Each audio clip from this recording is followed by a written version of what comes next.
Jason, thank you so much for coming on the Studio Class podcast. This is one of our Masterclass episodes in which I talk to awesome people all over the music world for us to talk about our favorite things. And I would love to get started by having you tell us a little bit about yourself. Sure. I'm Jason Nitsch, composer, friend to all, possessor of one of the greatest, most well-cultivated, driest senses of humor ever. Texas. I grew up in Texas. I've lived there most of my life. I was in education for a long, long time, and I mostly, wow, that was really terrible.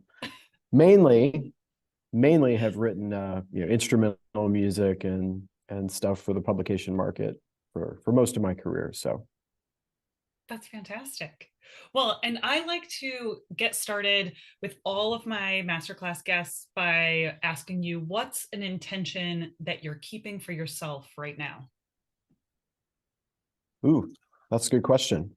Yeah, what's interesting is I was just sort of talking about this with I have a group of fellow composers, and we talk once a week, and we were just talking about this. What I've really tried to do, and you know this a little bit about me, is I've tried to be really more deliberate about the kinds of things that I work on and the kind of projects that I do, the kind of music that I write, the people that I work with. And we were just talking about this idea of career proximity or career goal proximity.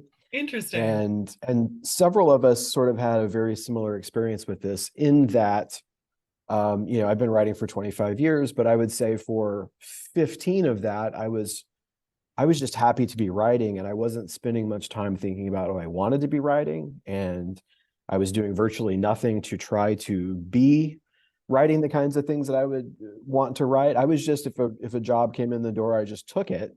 Yeah.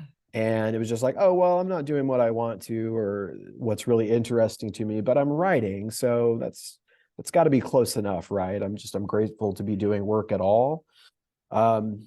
So really for me, the last 10 years, and especially the last 5, it's been much more about being more selective about what I do, because time is finite. Mm-hmm. And so I try to only work on things now that are really either the project's really interesting, or there's a collaborator that I'm working with that's really interesting, or it's some bucket list project that I've wanted to do for a long time and I just never did. Mm-hmm. So a lot of stuff like that, along with spreading joy and laughter through the world, which you well know. Yes, I do. I do know. One of the reasons that I'm super excited for Jason to be on the podcast is that we have spent time together in our wonderful Zoom format, and he just always makes me laugh, and we have such great conversations. So I figured this would be a great time for us to have a conversation more publicly. So this is a good time. But Jason, before we get into all of the hilarity that ensues, I think you brought up something that I do find I'll try to keep it at bay. At bay. And you brought up something that I think is actually quite poignant, in so far as, for a lot of our careers, we think that just doing the thing is the goal, or we kind of start that way, and then we start to realize that we have more specific goals about what we want to be doing in our creative pursuits. And I do think that there is a level of almost fear, perhaps, or a little bit of trepidation when we start to make that change from doing anything that kind of comes our way into being more selective about what we're doing. And I'm wondering if you have any thoughts about navigating that, or just speaking to that scenario, because I think there's probably people that are listening that are in the time period in which their goal is to be working more, just to be doing all of the things. And I know there are people that are also listening that are navigating, well, if I start to choose and be more selective about the things that are actually filling me up artistically or creatively, does that mean that I'll have any gigs, jobs, whatever, commissions, consortia, like whatever after that? Or am I just basically excluding myself from the career that I've been having? Am I just like getting rid of my own career by trying to make these changes? So I wonder if you would just speak to that a little bit from your own perspective. Yeah, it's tough. Hmm. And I lived through it, and you touched on something that I think is really important and relevant, which is you sort of get yourself into a very comfortable space Mm-hmm. where you know the work that you're getting, you know the projects that are coming your way, you're comfortable with them, you know you can do them. They're not stretching the bounds of your creativity or anything like that, and you're doing good work, but it's safe and it's Yeah. secure and it's predictable, and it's very hard to take a situation like that and shift, even if you're doing it slowly, where you Hmm. shift away from that sort of dependability and sort of conveyor belt of work that comes to you, and you say, I really want to do this over here, and you don't have that same sense of safety there, and Hmm. maybe you don't have the network of collaborators that you need to shift over and do this other kind of work. I know sometimes, I did a lot of work writing for marching bands for years. Yeah. And I slowly backed away from that because I was really good at it and I loved it and I had a great time doing it. But it took up so much time Hmm. and it just became a chore. Yeah. And it wasn't what I wanted to work on. And a lot of my colleagues that were in similar situations, they saw me every year kind of shedding those commitments, and they looked at me like I was crazy. Right. You've spent 10 or 15 years cultivating some of these relationships, building these client rosters and things like that, and you're going to just walk away, and incredibly lucrative as Yeah. well. Yeah. Not an insignificant factor too. And you're going to do what? You want to write more chamber music? Like, like I Got really to did go where get the big bucks some. are, right, Jason? That's right. That's right. There's a lot of money in the flute trio market. It's untapped, and Untapped. there's a gold mine there, and I'm gonna strike gold one day. If I find the right combination of instruments, I feel like Exactly. um, that piccolo trumpet and accordion and bass drum, ensembles. That's what Yep. I'm working on Totally. now. Um, yeah, sorry, sidebar. Um, so there is that sort of, you go through a little bit of anxiety, really when you're doing this, because you think, number one, you're entering into uncharted territory. This may be something that I really want to do, but am I really capable of doing it? You don't know because you really haven't, put your energy towards it. You haven't put your focus towards it. And then also, like, when you think about the financial stability that steady work brings, you think, well, I'm walking away from that. It doesn't just come back overnight. If you decide a year or two down the road, hey, you know what, I tried it, I'm going to go back. It isn't something that just reappears out of the mist or anything like that. So I think it's very tough. And I think it becomes more difficult the further down the road you get, Hmm. to make a change like that. Yeah. Do you have a process, or I'm very open to things being intuitive if that's the way that you feel it, but also if you do have like this is how I check in with myself to uncover how I feel about goals that might be changing, or how do I kind of know which direction I want to move in artistically? Do you have anything like that? Or do you just kind of, is it one of those things that comes to you in a dream and the next day you wake up and you're like, I need to write choral music now? And like, this piece is really calling me. So what does that feel like for you? I mean, sometimes it does just come to you. You're like, oh, I would really like to do something. You wake up one day and you have a hankering to write a tambourine solo or whatever. Um, Sometimes it does. And sometimes you have your bucket list, pieces. Sometimes, one of the pieces I'm working on right now, I'm writing it because I heard another piece that was the same instrumentation, which was kind of unusual. Mhm. And I went, that's really brilliant. I never would have put those things together, but it really works. And so, like, I'd like to work on that. And I'd like to try that. Um, one of the big kind of, you know, I guess turning points in my writing, and it's been a while. It was 2010 or 2011. It was somewhere around there. it was somebody, I'm probably at one of these conventions that we all go to, standing around, talking to people. And I met, I was meeting new people, and it was like, oh, and you write music. Yeah. And so, well, what's something that you've written, that's like, what's something I can go find that like, this is completely you. This is a Yeah. Jason piece. This will describe exactly like who you are creatively and artistically. And I didn't have one. Mhm. I didn't have any, and Yeah. I stood there. I was like, well, you could listen to this. This is a nice piece. You could listen to this one, like it's really well crafted. You could listen to this one. It gets played a lot, but there wasn't anything where I was just like, yeah, this one right here, this is me. This is my Hmm. total like creative essence. I didn't have it because I hadn't written it. I wasn't doing that kind of writing. Yeah. I wasn't kind of following my path. So, I wrote one. I Good. wrote one. Smart. And I kind of go through a self-check every 3 or 4 years where I think, if somebody asked me that question again, what Mm. would I have them listen to? And is it something, more recent, newer than the last time I thought about it? And if it isn't, then I'm Yeah. like, okay, then I need to kind of recalibrate what I'm working on, because I Yeah. shouldn't be pointing at that piece I wrote back in 2011 anymore.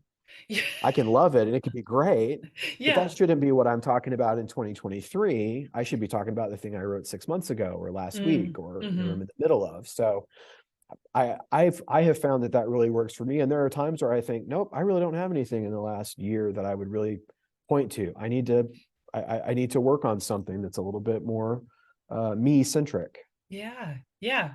I think that's really interesting. I think I do a lot of work with, my students and clients, and figuring out like what is our brand, and I think that doing that kind of reflection that you're talking about, and then being able to put it into a cohesive story for yourself, is so necessary before you can really help other people kind of get into or identify with your music or any of that kind of stuff. It's not so much that it has to be, I'm like, I'm not really about like branding for the sake of branding, but more so that you have this kind of sense of, this is me, who I am artistically, what I'm wanting to explore creatively, so that you can tell yourself and also you can tell other people, and hopefully kind of create those bonds, right? Get people interested in what you're doing and what you hope to create in the future. So I really love that you have that way of checking in with yourself about what you're the most interested in, and that you have a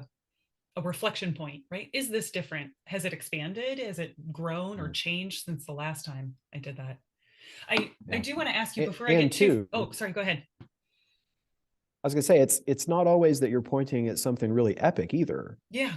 It's not always that you're like, oh, I have this 20-minute amazing huge piece for all these people. Sometimes it's like, oh, I wrote this horn quartet that I really love, that Yeah. that I wrote last month or something like that. Sometimes Yeah. it's that. And I think that a lot of young composers think, I've got to write big huge pieces to get noticed. And Mm-hmm. sometimes you do, but it isn't always that. Mm-hmm. Mm-hmm. I think that's very, very astute. I appreciate that it's really about finding what thing is being your is b- being the vehicle for what you're bringing creatively and artistically. I think that's great. The Yeah. One of the questions that I wanted to ask before we got too far away from it was that you mentioned this kind of composer mastermind. I can't remember exactly what you called your composer circle, but like, just, um, but I'm curious, how did you start that group, and or is it something that you feel like has really helped you kind of uh, gain clarity around what you're doing right now?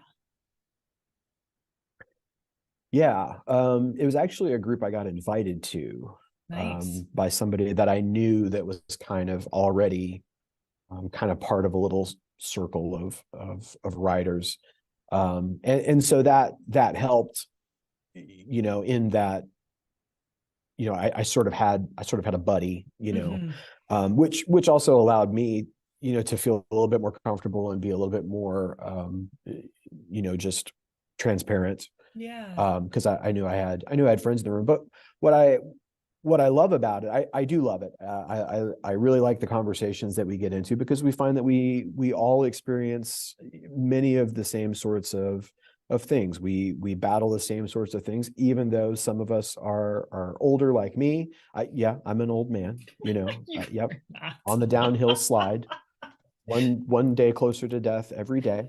And some of them are much younger, in their 20s, just out of university, or what have you. Yeah, but we all sort of deal with the same sort of creative roadblocks. We deal with the same Mhm. sort of imposter syndrome. And it's really great to just be able to talk to people in a very supportive, non-competitive way, um, that you can't talk to other people about. Mhm. Mhm. If they're not doing it, then it's very hard to relate. And let's face it, composers, we spend most of our time sitting alone. Most of us in dark rooms at our houses, or wherever it is that we write. I have one lamp with a red light bulb in it that I will turn on so that it's not completely dark. Most of us spend a lot of time alone. We spend our time alone. Yeah. We don't spend it in groups, Mhm. and we don't spend it. We don't call up our buddies saying, "Hey, are you feeling creative today? Let's go have a bagel and talk about it." We don't do that. It's not the same kind of social scene. As if you're a performer, you might hang out, after a Mm. concert or something with your, you know, all the players in your section, or somebody that sang on the concert with you. We don't do that sort of thing. Composers are not social that By much. nature. Um, by nature, we The sort of composer smile and we is nod at each yeah. other and we go, you got that commission that I was after last year. And, and I didn't. And yeah, And I think you that got 4 pieces published this year, and I only got 3. So that sort illustrates of why a it's so important to have that group of people that where it is non-competitive by kind of by understanding by everybody and supportive in that way, and you're also still talking about all the things that you all go through no matter what. yeah. I mean, it's a little bit like AA for composers. Like, hello, my name's Jason. It's been 2 or 3 days since I wrote a good melody. Um, it's been 6 months since my last commission, or something like that. I think the other part of it too is that because of the age that we live in, the social media age, everything's shiny on social media. Yes, Everybody's absolutely. amazing. Everybody's doing great work. Everybody's working constantly. Everybody's so busy. All the Yeah. performances are great. They don't spend any time frustrated or angry or disappointed in anything. I think it's important too that you have an outlet that is based in reality, Mhm. Mhm. that's not the public face you put on for public consumption. I Right. mean, I do the same thing. I take my Yeah. little picture of my coffee cup next to my computer on Sunday morning and post something, hard at work in the studio, when really I'm going to pull my hair out for 3 or 4 hours, because I'm in the middle of this, this fog that I can't work my way out of. And so I think having a group you can talk to that's outside the public eye, we don't talk about it, publicly, Yeah. or post about. There are no, well, we don't have meetings because we're all in different parts of the world, but there's no selfies like, hey, had a good time Yeah. with my bros today, or Right. anything like that. So I think that that's important too, because it's grounded. Yeah. Definitely. I think that's such a powerful group of people to have around you, and hopefully it feels like really supportive. And I think we can all find that in different ways, but and it doesn't always have to be exactly the same role that you're doing, but someone who is a creative person when you're working on similar challenges. So I think anyone who's listening, if you don't feel like you have that supportive group around you, that well, I think both of us highly encourage you to find it. Yeah, yeah. I mean, anywhere that you can get real, unbiased, unfiltered, genuine feedback and Yes. genuine, responses to things that you're thinking and feeling and going through, and not glossed over. Yeah, definitely. Jason, I'm wondering that one of the things that I like to talk about here is also kind of hard skills and soft skills, right? So, with the hard skill side of it, the question I usually like to ask is what's a technical skill that you like to teach? And you obviously have a long background in education and all of that stuff, but I'm this is more of like what's a hard skill that you love to pass on to other people. So this can absolutely be something in composition, but it could also be a pedagogy skill or something else like that. So wherever you want to take that, I'm interested to hear where you want to go with it. Probably not as interesting a place as you think, as No, unpredictable just as I kidding. am. I think my answer would probably be a little bit more mundane than you expect. I'll tell you, I don't teach composition students, and I haven't, very very sparingly. Hmm. But I have on many occasions had friends and colleagues pass along pieces, especially band pieces, Hmm. to me, and just say, hey, hey, I have this young student, they're writing a band piece. Like, would you take a look at it? I know that's your realm that you live in most of the time. Back in my former life, I'm a recovering band composer. Um, and so I would say this, one of the things that I talk about a lot when I have a chance to talk to younger composers is I talk a lot about orchestration, Tell us more, which seems please. like a dull topic to dive into, but orchestration is really tough for Hmm. a couple of reasons. Number one, textbooks don't do the work. Hmm. Textbooks Hmm. are really terrible. Um, they are the best book on orchestration was an arranging book that Sammy Nestico wrote years ago. I do know that one. Yes. And oh, I love Complete Arranger, Right? I think it's called. Yes. Yeah. I love it. I've had a copy since I was in college, and I look at it all of the time because it's jam-packed full of really good information. But I remember I had to take, we're gonna do a sidebar story for a second, and I'll go back to my point. Um, I actually had to take an orchestration class as part of my doctoral program. I was not a my degrees are all in music ed. None of them are Hmm. in composition. Hmm. But when I was doing my music ed doctoral degree, I had to take an orchestration class, and I would get into, we will call them healthy disagreements with my professor, who was who was not a composer, but who was doing the best job they could teaching orchestration out of a Yeah. book. Uh-huh. And I was like, but nothing in this book is relevant. Like, this isn't real. Yeah. Like, I can go to the cabinet and I can pull out anything and I can show you real working composers are not writing this way. Yeah. There is no one way to orchestrate French horns. That was a big Yes. argument I got about. You can only orchestrate French horns this way. No, you can't. Anyway, but that underscores one of the issues is orchestration is something that is highly variable. It depends on the Hmm. group. It depends on the level of difficulty. Sometimes it depends on the venue Yeah. or that you're going to perform or the place where you're going to record. Sometimes it depends on the age group, Hmm. what you can do and what you can't do, and what you can get away with, what sounds good and what doesn't sound good. And in the age where, now, even probably like two generations younger than me, we have a set of composers that have only ever written on computer. Hmm. Hmm. And the computer makes everything sound good. Hmm. The computer doesn't know it's impossible to play this note in tune on this instrument. Right. Right. It just plays it. And so there are a lot of things like that I hear a lot of young composers that I think are real talented, and I think their growth area is in orchestration Mm-hmm. because they have really good ideas, but they don't know yet how to get the ensemble or the instrument or whatever. They don't know how to get it to sound the way that it sounds in their head. Hmm. Hmm. Well, and also And then it's making very different, hard to yeah, teach.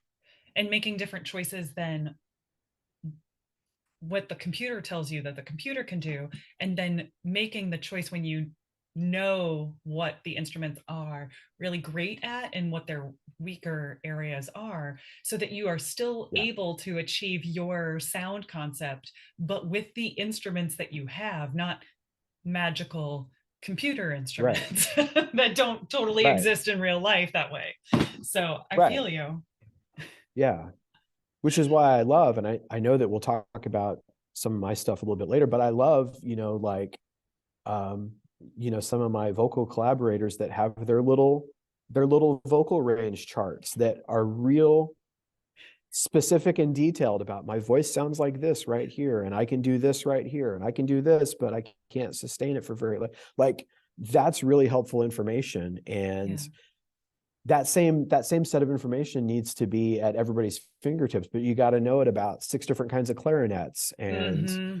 low reeds, and 4 different kinds of saxophones, and Yeah. all this stuff. It's, if you're an instrumental composer, there's just so many instruments that you have to not just have a passing understanding of, but you have to really know how they work Yeah. and where they sound certain ways. Yeah. So that's something that I spend a lot of time, in the limited times I get to work with younger composers. I tend to talk a lot about scoring and a lot about orchestration, um, because it's not the same. What you do Yeah. in Logic Pro is not what you do with a room full of live musicians. It's not Yeah. it's not the same. Absolutely. Well, and I definitely have a love and an interest in hearing more voice with wind ensemble in the out in the world, but I find that that's such a tricky orchestration assignment for so many people, and they're not entirely sure how to achieve that sound goal that they have with those particular forces. So I think Mhm. this is so necessary, especially if you want to, like, if you like that combination, voices and wind ensemble, then there's lots of space to be very good at orchestrating and understanding how those things work together. So you can absolutely make that happen in a hall, and it Yeah, doesn't, and not everything has to be amplified for it to work, but it comes down to what are your skills as an orchestrator. exactly right. And you know what? Darren Hagen was the master of writing for voices and wind ensembles. I believe that. I That's believe that. 30 years ago, Yes. like Yeah. for forever. Like he absolutely got how to do that. And he may be the first person that I heard something of theirs. And I was still in college, and I thought, oh wow, that's really neat. Like, Yeah. it sounds like the singer is just singing freely and not having to force, and not Right. having to try and compete with the ensemble, because everything is scored just so really brilliantly. Why aren't I Mm-hmm. studying him? Okay, I'll write that down. That just came to me. See, Thank you, useful things. Megan. My pleasure, Jason.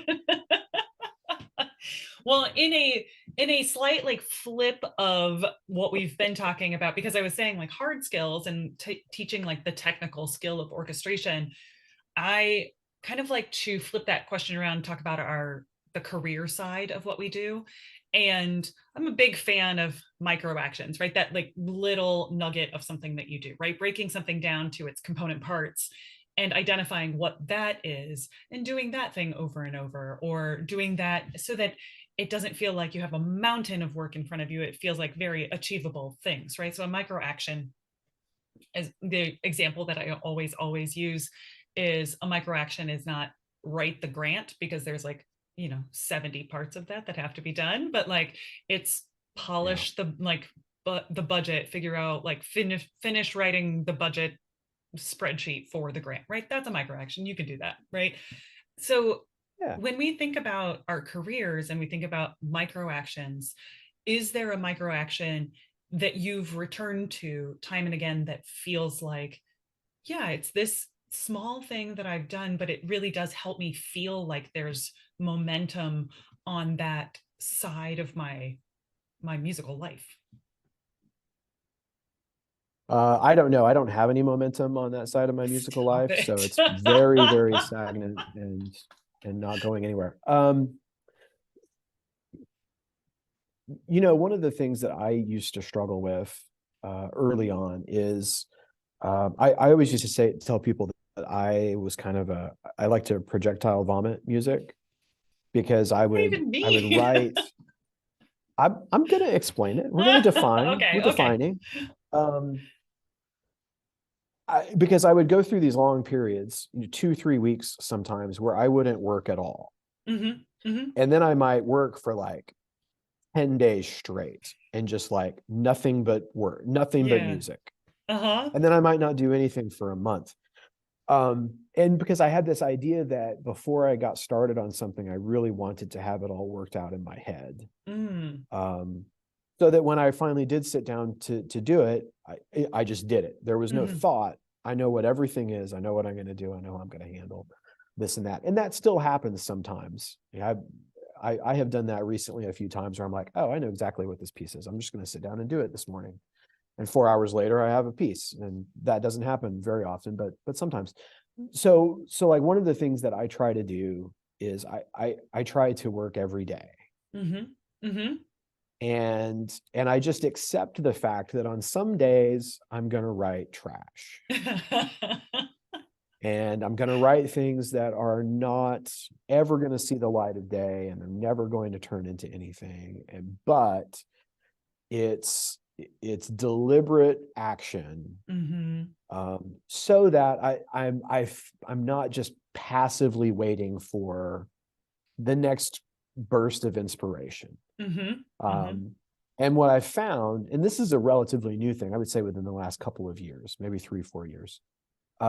What I found is that, I may write something, I go, oh, this is terrible. This is really dumb. And I don't think about it for 6 or 8 months, but then I'll cycle through that stuff every now and then. I'll go, oh, actually, this wasn't that bad an idea, because something's dislodged in my Yeah. very crowded brain, and I figured out what the next part is, or what this weird transition is, or, oh, this really isn't the melody. This is the ostinato. Mm. Um, so in a way, it's been good because it's more of a routine and it's more regular, and not inconsequentially, I would say I've written some of my best stuff the last 4 or 5 years once I started to do this.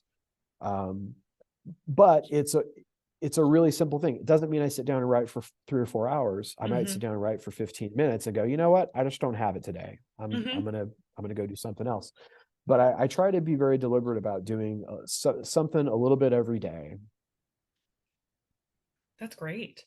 How have you had to change your schedule or think about scheduling so that that can happen? Because you are a very, very busy person. And so, and I know that, Very, very busy. Lots going on all the well, time. but you have, Just you look know, just look at my Instagram. Very, very busy.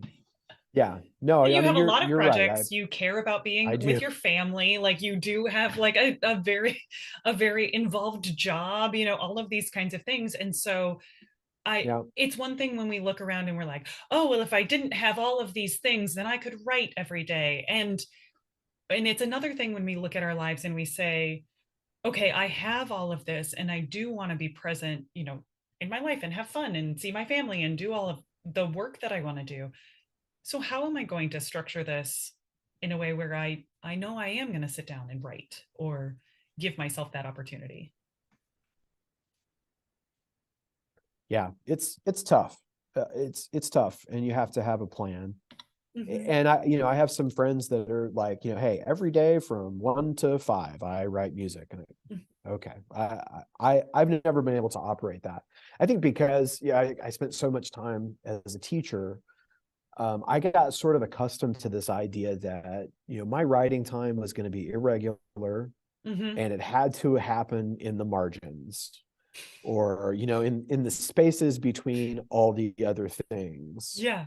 um when I was a high school band director, it was like, well, I know Friday night it's going to be football, and I Mhm. know, Yeah. but maybe I have some time on Saturday, so my writing became, it happened in pockets. Hmm. And so it's I think it's easier for me because I'm not in one of those places where I feel like I have to write at a certain time, Hmm. or Hmm. I have to write for a certain amount of time. I'm even to the point now, I don't even have to write in a certain place.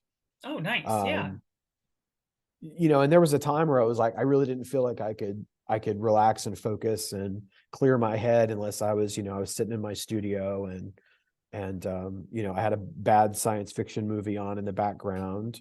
My one red light, don't forget the red light. It's a Star Wars lamp, but it's got a red light in it because the dark side is the best.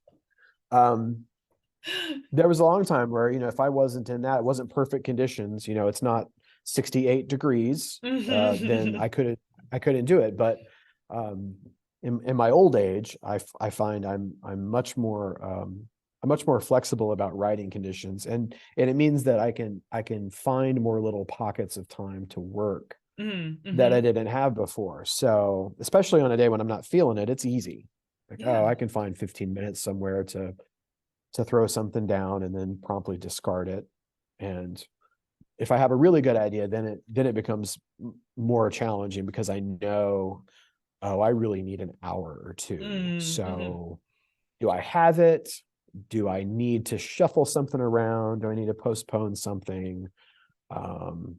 Those kinds of things. And of course, you're right. Like with the family, with the kids, and my girls are getting older, they're doing more things. I want to be at their things too.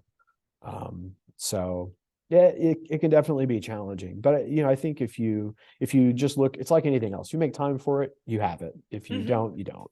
Yeah, I think so. This is purely a selfish question at this point, but I like this idea of being able to sit down and knowing that you only have 15 minutes to do something. I think forces you into a really efficient, like, switching of gears, almost like it's like, okay, I'm going to, and because you're wanting to come up, you're wanting to generate musical material, right? That's the creative process. And there's a lot of craft to it, but you also have to like be able to balance craft and imagination working together. And if you know that you only have a pocket of like 15 minutes that you're going to just try writing something today, I think that means that you've made your process from, whatever you were doing right before to getting into that craft and imagination space very efficient. And I'm curious if you've consciously worked towards that, being able to switch gears into your kind of creative process a little bit more, or if that was always something that was natural for you. Because I think sometimes I'll think about this myself or with other people, that when you, even if you want to jump into your creative space, maybe you need more than 15 minutes to feel like you're kind of warmed up into it or something. Yeah. I mean, it's a little survival of the fittest. Like it's sort of born out of necessity, more than anything else. But, at the same time, I think, if you're going to make writing part of your life, like first you got to really want to, because there are many more days that are, soul sucking, like totally debilitating, days than there are like super cheering pictures at the end of the concert days. Like that's 4 or 5 times a year. There's many, many more days other than that. But if you're gonna do it, then I think you got to really embrace it, and you got to find that time for it. Yeah. I don't think I think if I was just kind of like, oh, I'll write sometime, then I don't think I would be happy with what I was doing. I don't think I would be producing, much, at all. And then I think, again, it goes back to when I was talking about career proximity. It's like, well, I'm writing something. I'm writing occasionally. I'm writing some. Isn't that enough? Like, so I just think you got to be intentional. Decide you're going to really commit to it, and then find the time. You may not have 15 minutes. You might have 5. You might not have time every day, but maybe you're going to go 3 days a week, 4 days a week. It's got to be things like that, because you also do need a life. Yeah. Well, and I think that's You what need I'm friends. hearing you say too, is also just that when the expectation is that you're going to do it every day, even if it's a short amount of time, you'll just know that you need to get to the point. You can't just spend your 15 minutes being like, well, me, and what about this thing? And what about that thing? No, you're just like, well, I'm just going to do it. I'm just going to jump right in. Let me find the right font for the title. Let's see. That's what I love to call procrastinating, which is like picking your colors for your website. And I'm like, I don't care, change it the next time, it doesn't matter, just start. It's like, I Yeah, get that's it. that's good. From people that care about fonts and like colors and stuff like that, just pick one now and change it later, but like, don't spend as much time like being like, this is what the font is Yeah. for this title, this piece title. Write the piece. Yeah, you got to really go. Another thing that I'll do that I'll share is that I try when I stop, if I'm coming to a stopping point or I'm running out of time or I know something's Yeah. coming up, I try never to stop at the end of an idea. I try to stop in the middle. Mm-hmm. So the next time I bring it up, I'm not at the end of a thought and then trying to figure out what I was doing and pick it up. I'm always like, oh, I need to finish this thing I've already started. I Yeah. have a thread to pull on. Yeah. And it makes it easier to jump back into it because you're not at as much a point of finality. Yeah. So I think unless I'm that's done with something, and then I'm at the point of finality. Actually, that's a good name for a piece, point of finality. I'm gonna make write sure that the down too. font is right. Right next to Darren Hagen. So now it says point of finality, Darren Hagen, and I'm not sure I'm gonna know what that means when I see this again tomorrow on my yellow pad. Or it's going to be excerpted from this episode as a threat to Darren Hagen. That's what it's gonna Like, be. yeah. No, no, Darren, we love you. We love you. We This love is you. not a threat. No I'm violence here. I'm threatened by your creativity. Exactly. Well, I do want to make sure that we get to a couple of these things, which is you have so many interesting projects, and a couple of the ones that I'd like to make sure we really specifically talk about is the podcast, and also talking about your vocal music, a kind of collection that you're working on.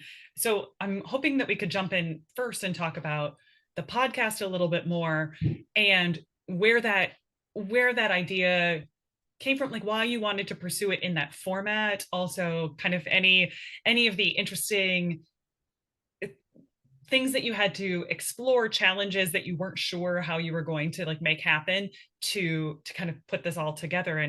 And I think there are lots of people that are interested by choosing this format, this platform for musical exploration, and I'm wondering if you could kind of speak to that a little bit more. Yes, yeah. Well, podcasting is a perfect format for me because I've got a face made for radio, as they say. So the podcast, it's called Beyond the Belt: Adventures from the Outer Rim. It's a science fiction drama, and we're just about season 3 is in production right now, and it will release Memorial Day, so that's exciting. Oh, how exciting! Congratulations. Oh yeah, no, very exciting. So it comes from a couple of places. You know, first, I've always been a real science fiction fan. I used to say the worse the science fiction movie, the better. If it's like Sunday night and it's 3 a.m. and it's on the Sci-Fi Channel, I'm probably watching. So I've always really loved science fiction. I mean, I love Star Wars and all that. I love, I'm a huge Star Wars fan and all the Star Trek and Stargate. And if it's got Star in the title, pretty much I'm in. You're like, that hooks me right there. That hooks me right there. What's that, Star? I'm in. I'm watching. So it came out of a lifelong just sort of love of the genre, but it also came out of I talked before about that sort of not having that one piece to share with people. Mm-hmm. And back in 2011, the piece that I wrote was called Poem at the End of the World, and it was this really strange. It's wonderful, but it was a strange grouping of performers. It was like a string orchestra and a trumpet soloist and a soprano, and then there was like 7 or 8 narrators. Like, it was really insane. I mean, and I love it. And I every couple of years I'll pull it out and I'll listen to it and I'll go, yeah, I really like it's a really special piece because it was such a turning point. But I also think nobody's going to play this because it's just so weird, like who's going to put this kind of time into things? Anyway, I thought what I would do next after that was I really wanted to do like a piece that was like set up like an old radio show. Yeah. like an old, like Orson Welles kind of a thing. And I was getting into electroacoustic music. So I was fiddling around with effects and sound drops and those kinds of things. And I thought, wouldn't it be neat, if you had, the orchestra is kind of playing soundtrack, but you have like somebody up there that's kind of like narrating the story. And then, you can see some of the effects, but then we're also drop some in that'll shake the walls and stuff like that. And I thought I could do a series of those, with like a little campy introduction, and then we'll do the story. And I could never figure out quite how to make it work. It was like it was 5 too many things to try and figure out all at once. So I'd work on it a little bit, and then I'd set it aside, and then, I'd work on it a little bit, and I'd set it aside, and then I'd get busy on some other things. And so anyway, I had this story that ended up being the first episode of the Beyond the Belt podcast. That was the story that I had for that piece I was trying to write. And I think you may correct me, but I think I was talking about it with you. And I think you're the one that said, have you thought about making a podcast? Wasn't that you? Oh, I absolutely cannot take credit for that. No way. I don't. I think it was you. I really do. I think you and I were talking about it, and I think you said podcast. And I didn't know podcast. I wasn't a podcast listener. All I knew about podcasts is that like people got on and they talked about like Charles Manson murders and stuff like that. Like I didn't know, or like sports teams and things. I just thought it's like radio for the internet or whatever. Right. Like I was not a podcast listener. It was completely you, and that's the story I've told people, and I'll continue to tell people. Okay. I'm pretty sure you're very self-aggrandizing that I brought it up. I did not think so. that. Thank you for asking me about that, so that I could point out this, this amazing revelation you provided in my career. Oh no. If it wasn't you, then I owe somebody a thank you. And I don't know who it is. Whoever's listening and they want to take credit for this, please. It might be you. You know what? Drop me a message. We can agree that it was you. So anyway, I did some podcast listening. Someone in the world suggested to me, maybe this is a podcast. Yeah. Maybe it was Megan. Maybe it was somebody else. Maybe it was somebody else named Megan. I don't know. Yeah, there are a bunch of us. We're going to table that part. So I listened to some podcasts. I found some, and it was some really great shows. I went, oh yeah, actually this might be the right format. This is kind of what I was thinking about. So then it became, first, could I write it? Because I didn't know. I had the story, but it wasn't like I had dialogue and stuff like that. I didn't have any of that. I'd never done anything like that. I didn't have any voice actors. I didn't know how to, if I had them and I had them record the things, I had no idea how to edit them together because that was not my jam.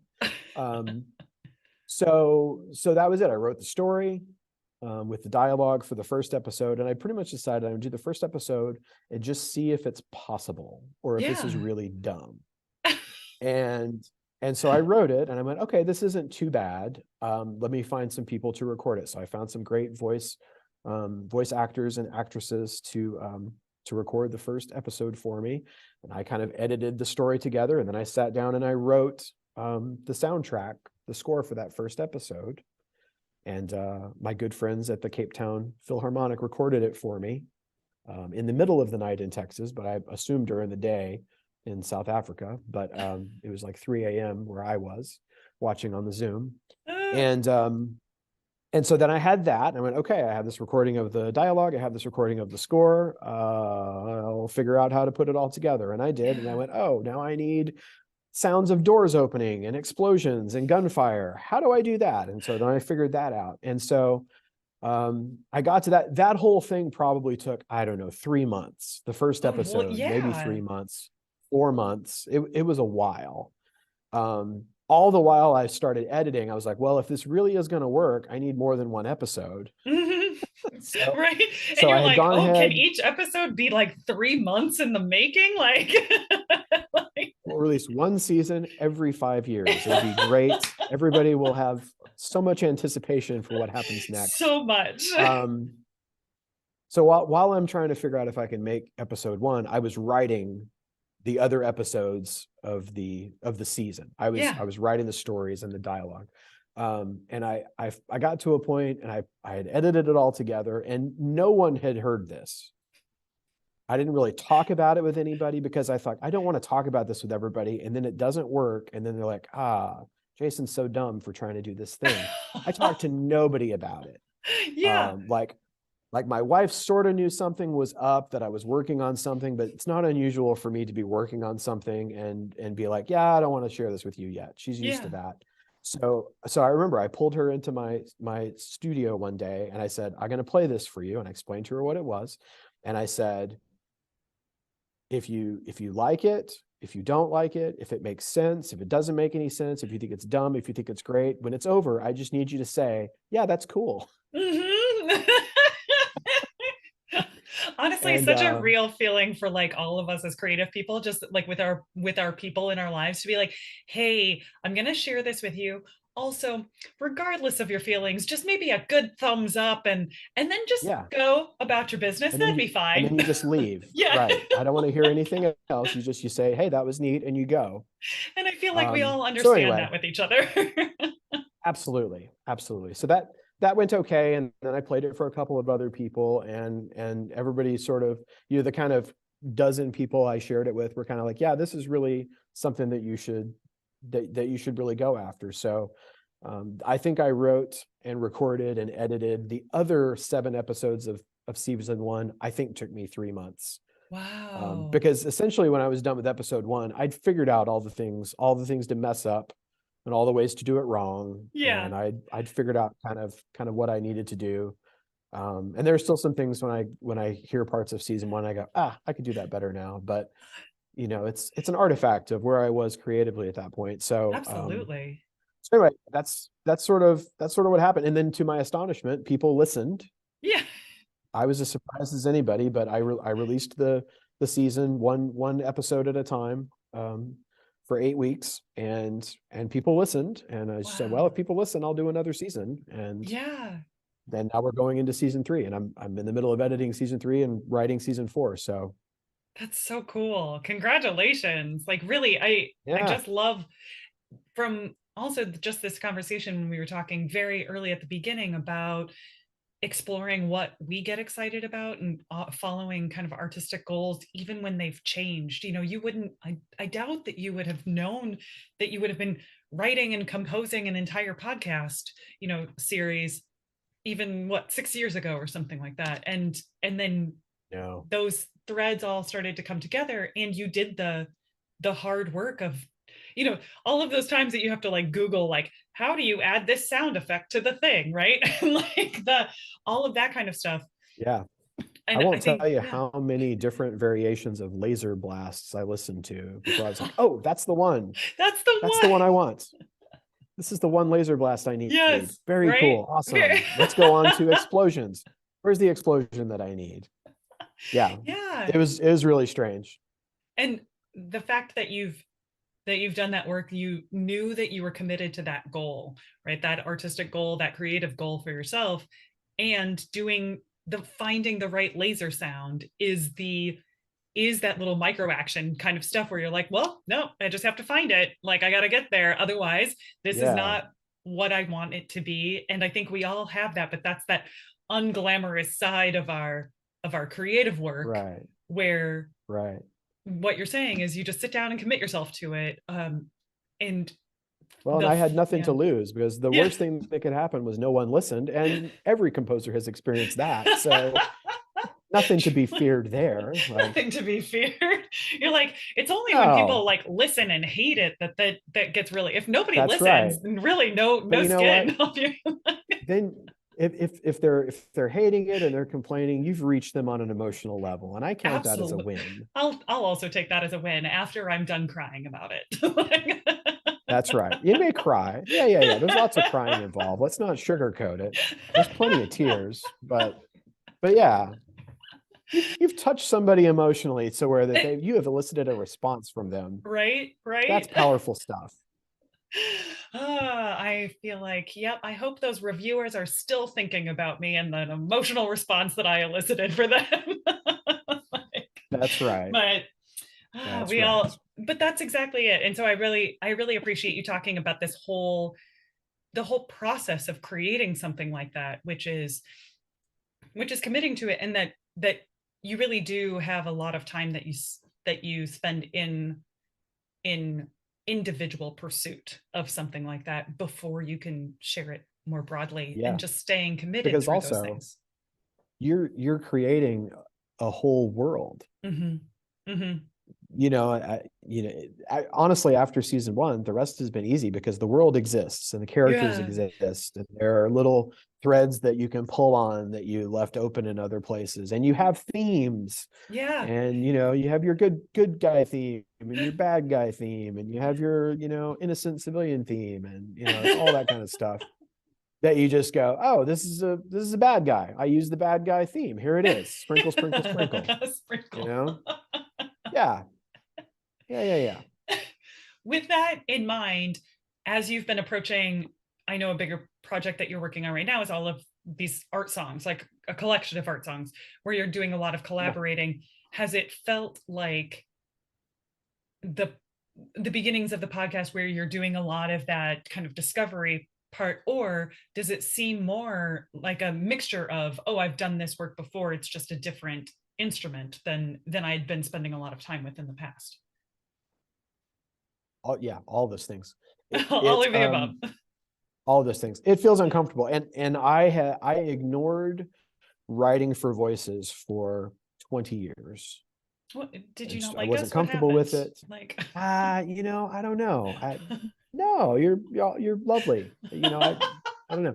I I think it's because I am not a great singer myself. So I think mhm. I had a hard time just like imagining those sorts of things. And then the idea of setting text, picking text, setting text just seemed to me Mhm. like something that I was not well equipped for. And the times that I would try it, it wasn't really great. What I found has made this part a little easier is that in working on the podcast, I've gotten a little bit more comfortable just in word crafting Yeah, and in definitely. narrative building, and kind of thinking through thoughts and things like that. I might not have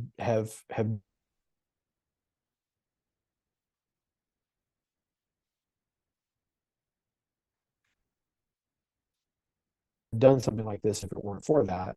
Searching for other things, and like trying to read a poem and figure out what they were talking about so I could write about it. It was like, oh, I know what I'm talking about. It's a poem about the dishwasher. There we go. Here we go.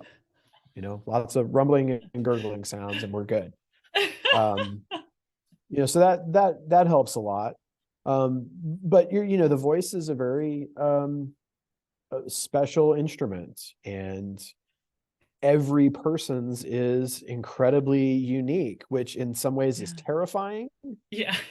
because just when you feel like you've figured something out, you're like, oh no, but this person's voice works completely differently. I have to completely rethink the way I think about writing for this person's voice.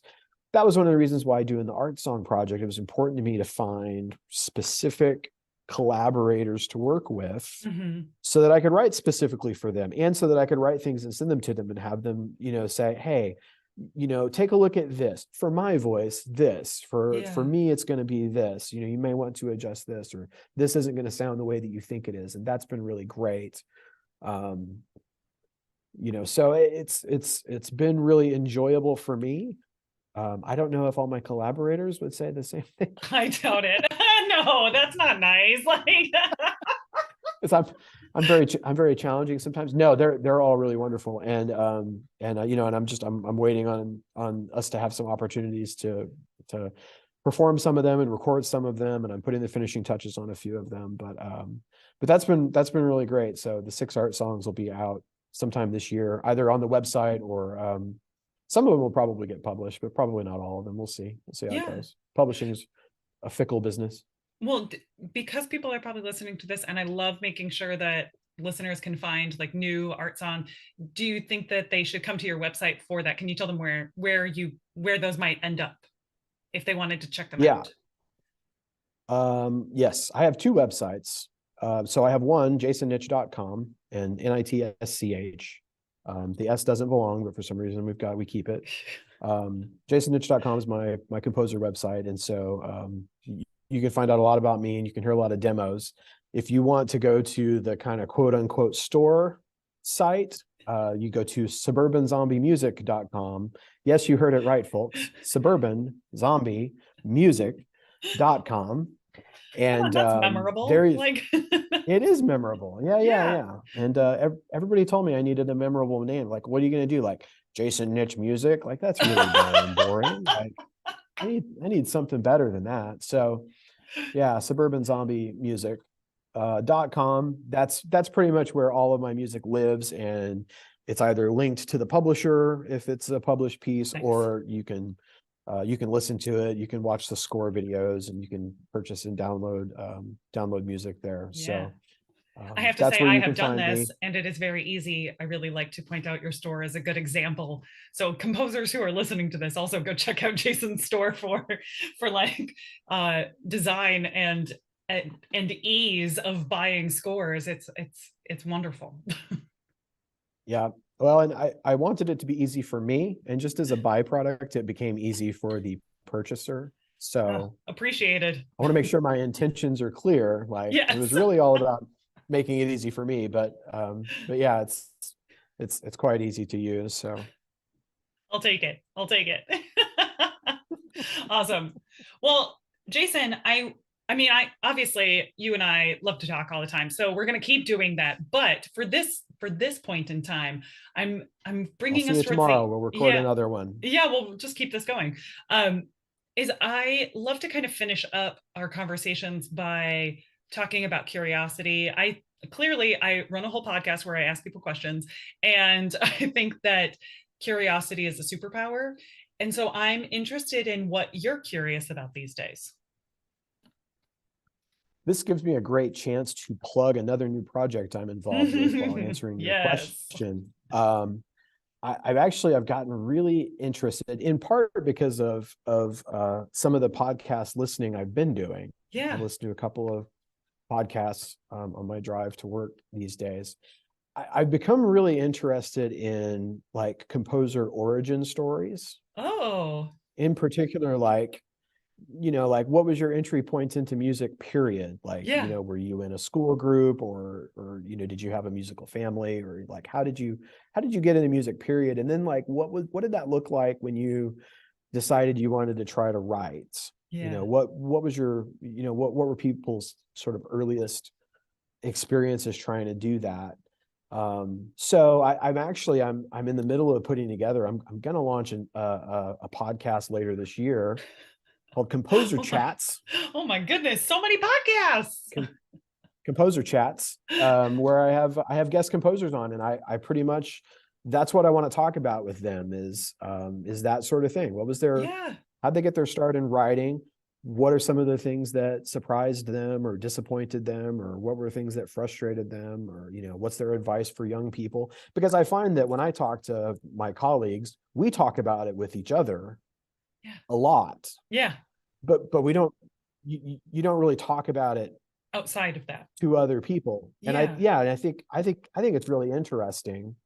And I don't want to talk to them about what their last piece was, or like which of their Pulitzers is their favorite. Like there's stuff out there for that. Or let's talk about why you used a D flat chord here instead of a G flat. No one is interested in that. And if they're anything like me, they don't know anyway. They're just like, usually it's like, well, my hand slipped a little bit and it didn't sound too bad, so I kept it. So that's one of the things that I'm working on now, and I've started reaching out to composers, and I have several lined up to start recording interviews and episodes. And so I hope by the end of the year that we've released some of those, and I think it could be really interesting. Mostly it's interesting for me. Yeah. And like anything else I've done in my life, if it's interesting to anybody else, that's great. But what is really important is that it's interesting to me. And, it's just something else that I can do. And hopefully people will find it as fascinating as I do. Cause I think it's really interesting. I love it. Okay. So composer chats. That's Composer chats, okay. Okay. So keep an eye out wherever you get plural, your because we're going to solid do more than podcast. one. Yes. Yeah. Wonderful. Beyond the Belt. Yep. Adventures from the Outer Rim, season 3, Memorial Day, everywhere Excellent. podcasts are streaming. Wonderful. Well, Jason, thank you so much for coming onto my podcast. And I can promise you that I won't be doing any other podcasts than this. This is it. And I'm like, I will not be expanding. All right. Maybe 6 months from now, it's going to be like, hey, everybody, join me for Gardening with Megan, where we go outside and we prune the trees and we talk about, vowel shapes. Vowel shapes. I would love that. But I'd really have to work on my gardening skills to make that happen. So oh no, the key is that you do it in somebody else's garden. Ooh, I like and this. You just do it real quick. You do it real quick before they notice, and then you're out. They'd be like, get off my lawn. So yeah. Jason, where you said you gave your websites, but are you on the socials anywhere where people can find you and kind of also follow along with your exploits?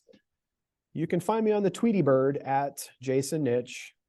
You can find me on the gram at jasonnitsch.composer.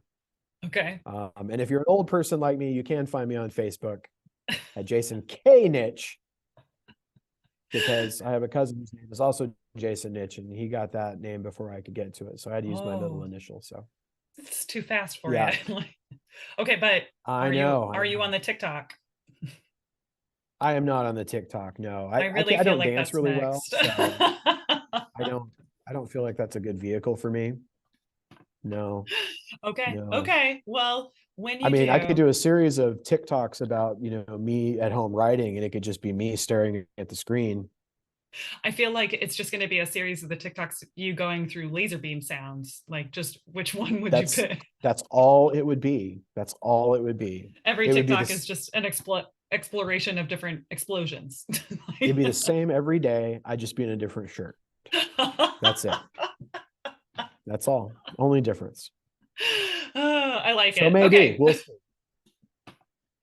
So Jason, thank you so much for coming on to Studio Class. I really appreciate you taking the time to kind of share with me your ideas and your thoughts about things. And I hope that people who are listening will come check out your music and sing your songs. I really want that. And so hopefully we will continue to do this. Maybe we can do a follow-up episode in the future.